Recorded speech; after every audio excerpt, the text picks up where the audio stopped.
The Ostomy Nurse Project.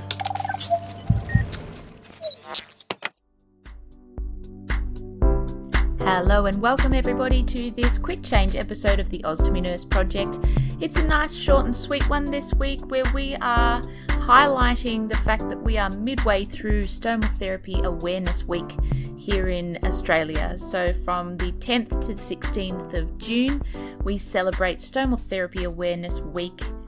And that's a nationally recognised week in June which acknowledges and pays tribute, I guess, to people who live with a stoma and also helps recognise the health professionals and other support groups and associations involved in everything to do with stoma care. So that's a really great shout out to everybody in Australia and around the world who is involved in stomas and stoma care, because it's largely an unknown thing. There's still a stigma attached to stomas, and personally, when I tell people that I'm a stomal therapy nurse, I get some really strange looks and I have to explain what a stomal therapy nurse does, let alone a person who has a stoma who might need to or might choose to explain to people what their stoma is or how they've come about having that stoma. And so hopefully by raising awareness of these people that are out there and the stoma nurses and the associations and this business that we work in, really, we can remove the stigma attached to it. We can make people more comfortable with the idea of sharing their stories about ostomy care, their anecdotes, their stories, their journeys, and that way it makes it that little bit less scary, because knowledge is power, and if we get people to understand and learn about what we do and what people with stomas live through, then there's a lot more support in place.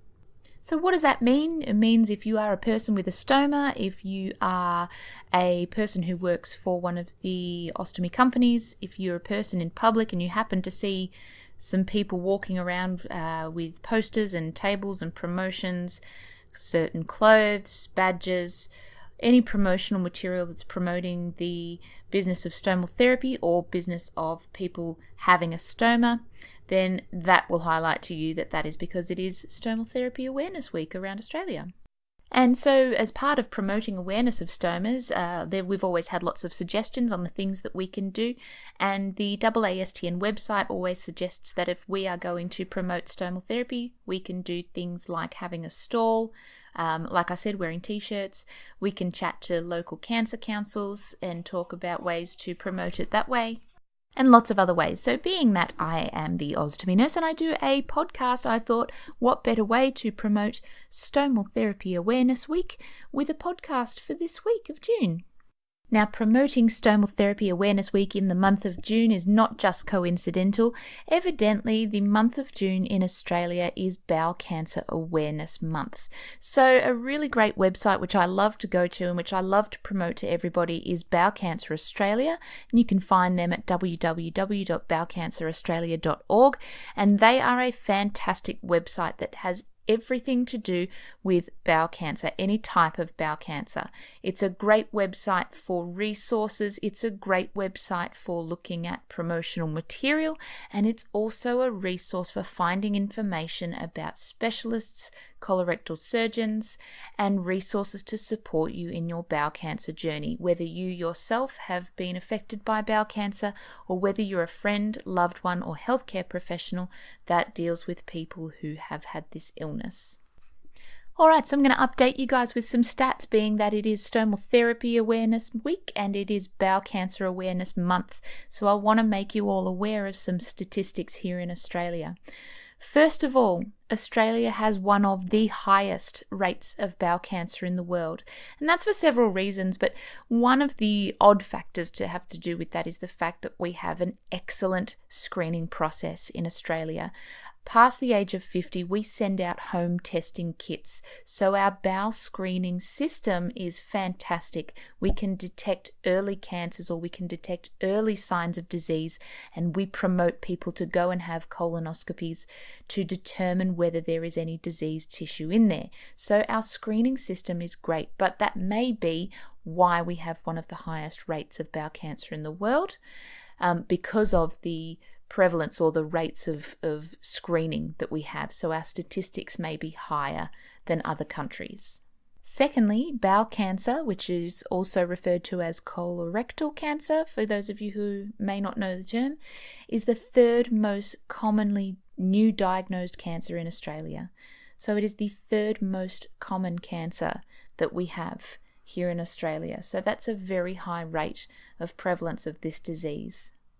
Now, the sad fact about this is that 1 in 13 people will be diagnosed with some form of bowel cancer. So that's quite a shocking and alarming rate. And essentially that means that on their website, the Bowel Cancer Australia website, their statistics show that 15,604 Australians are told that they have bowel cancer each year. And of that number, roughly 1,500 people of that number are under the age of 50. So that's really quite shocking as well, that it's young people that bowel cancer is affecting as well as older people. It is the second biggest killer of all cancers. So the mortality rate for bowel cancer is number 2, next to prostate cancer, which is number 3. And the number 1 leading cancer killer out of all cancers is lung cancer, which we also have a high prevalence of here in Australia. And somewhat surprisingly, 55% of people diagnosed with bowel cancer are male, compared to only about 45% of females. So it tends to be slightly more prevalent in the male population. And there's differing reasons for that, but some of that is to do with diet, some of it's to do with anatomy, so close to different organs. But in general, there's a slightly higher population of men who are diagnosed with bowel cancer over females. Now, out of the research that's come out over the last few years about colorectal cancers is that a fairly large percentage of bowel cancer cases have a family history. There is some sort of hereditary contribution to the incidences of bowel cancer. And this is where we start to talk about things like FAP, which is familial adenomatous polyposis. And that's just one of several genetic predispositions that people will have, where they have anywhere up to a 99% chance that they will develop cancerous tumours in the colon. And that's a really big number, but that just goes to show that there are genetics heavily involved in a lot of the incidences of bowel cancers also. So screening rates for things like that as well have been instrumental in discovering these cancers nice and early and treating them effectively with really good results. So on that, all these statistics make it sound very scary, and I don't want to make it sound very negative, because whilst we do have a very high prevalence of colorectal cancers in Australia, we also have very good treatment rates. So 98% of bowel cancer cases can be treated successfully if they are detected early. And unfortunately, fewer than 50% of these cancers are detected early. They are often detected later than we would like, but we still have very good screening processes in place. Okay, so that's enough about statistics on bowel cancer. I don't want to bore you with all those stats. What I do want to highlight is on the Bowel Cancer Australia website, there is great resources. So there's even an app, and I like to promote apps because I obviously promote my podcast on apps and things like that, so I'm very tech savvy. So there is a bowel cancer resource app that you can download from Bowel Cancer Australia, and that gives you advice for things like dietary changes, exercise, healthy bowel treatments. Jump on the website and check it out if that's for you. It is a great resource. You can also order free patient resources. So if you are a person who has recently been diagnosed with bowel cancer, or if you are a person or a loved one of somebody who is dealing with bowel cancer, you can go onto the Bowel Cancer Australia website and order yourself a free resource pack. They are very generous and they will send it out to you with the information that you're after. Now on the Bowel Cancer Awareness website, there's also a shopping section. So for June being Bowel Cancer Awareness Month, they've got resources where you can purchase little pins. So, like the blue ribbon, red ribbon, green ribbon, all that sort of thing. You can get Bowel Cancer Awareness ribbons, which is a green lapel ribbon with a little apple emblem on the front of it. And that is a great thing that you can purchase for $2 to support bowel cancer awareness and promotion. They've also got lots of other promotional materials on their website. And finally, in the shop section also, there's a separate area where it takes you to where you can self-purchase a Colovantage screening test. So Bowel Cancer Australia recommends participating in screening appropriate to your personal level of risk. Now, that means different things to different people, but if you are a person who is around 50 years old, if you know you have a family history of any bowel cancers, or if you've had changes in your bowel habits and things like that, you can self-purchase a Colovantage home bowel screening test. They are $39.95 and you can purchase them directly from the bowelcanceraustralia.org website. So Bowel Screen Australia uses a clinically proven, sensitive and reliable test which comes complete with full instructions, a dedicated helpline, as well as a reminder service. Now, the good thing about this test is that it requires no fecal handling, which is great because people often think they have to go delving into their poo to send these tests off. It also includes in that kit the test itself, pathology services, and return postage. So all within that price, you get it all posted back to you. Now, there are a few things to note with this test. The tests can't be processed without the contact details of your GP because obviously people will need to be alerted to your results if you do need to be referred on to see a doctor. So if you haven't done a bowel test recently, if you are 50 years or over and you have not yet received your bowel screening kit, please jump online and grab one, take the test. It takes moments. You send off the results and they will get sent back to you. There's no extra effort. You don't have to go into a doctor's surgery for it. It's a brilliant test to do.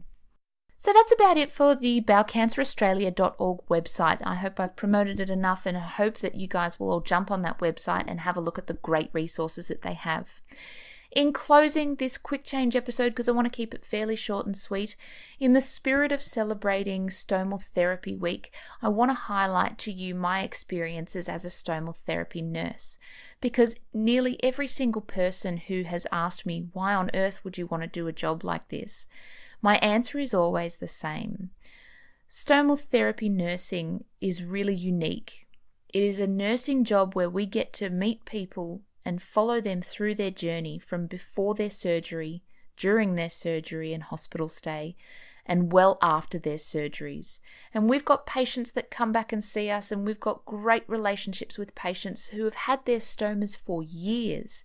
And I love that about my job, because I love to be the person who can provide empathy, compassion, support, and education for all of these people who are going through this time when they require a stoma, because it's a very tumultuous time and it can be very overwhelming and scary, and it can be truly life-changing for a lot of people, often for the better. It's there to improve the quality of life. Nobody has a stoma because it's going to make their life worse. They have a stoma to either save their life or make their life better than what it was. And that's what I really love about my job. I love the patients that I see, and I love to hear their stories and their journeys. I love the nurses and staff that I work with in my hospitals. I feel like I'm part of a fantastic team of people who care for these patients and their families and their loved ones as much as I do.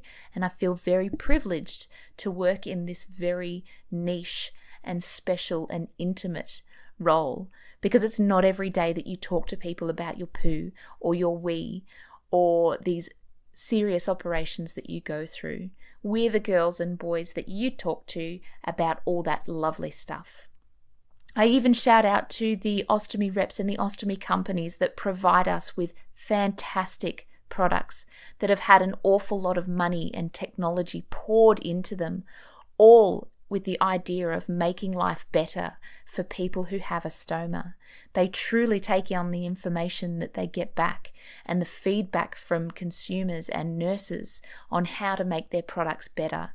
And I truly thank them for taking that on board and creating these products and these accessories that are all designed to help people in their stoma life, so that people can get back into their community and live with dignity and security, knowing that their stoma is not going to embarrass them or make their life more difficult or make their life of poorer quality. So there's my shout out to the ostomy product companies, and I will mention all the ones that we have here in Australia as a massive shout out and a thank you to you all as part of Stomal Therapy Nursing Week and Bowel Cancer Awareness Month. So we've got Coloplast, Dansack and Hollister, Convatec, we've got Salts, we've got Welland, we've got Eakin, we've got B. Braun, which is all part of the Omnigon group. Thank you for your contributions. I appreciate it all, and I'm sure all of us stoma nurses from the bottom of our hearts thank you for providing us with excellent products and keeping us up to date with your advances and your technologies and your assistance in helping us provide the best possible service we can for our stoma patients, families, loved ones and community members. So thank you. And then finally, I want to shout out to all the other stomal therapy nurses that are out there in Australia and across the world. We do a fabulous job, and I love each and every one of you because I'm sure I learn something every day from my stomal therapy nurse colleagues, whether it be how to improve my arts and craft skills or how to support one another in the strange and wonderful job that we do. I thank you all, and I think you all do a fabulous job. So there's my little Thanksgiving speech for Stomal Therapy Awareness Week. Take care, everybody, and the Ostomy Nurse is signing out. We are coming to you from down under, just like where your bowel cancer-free stoma is. Bye, everybody. See you next time.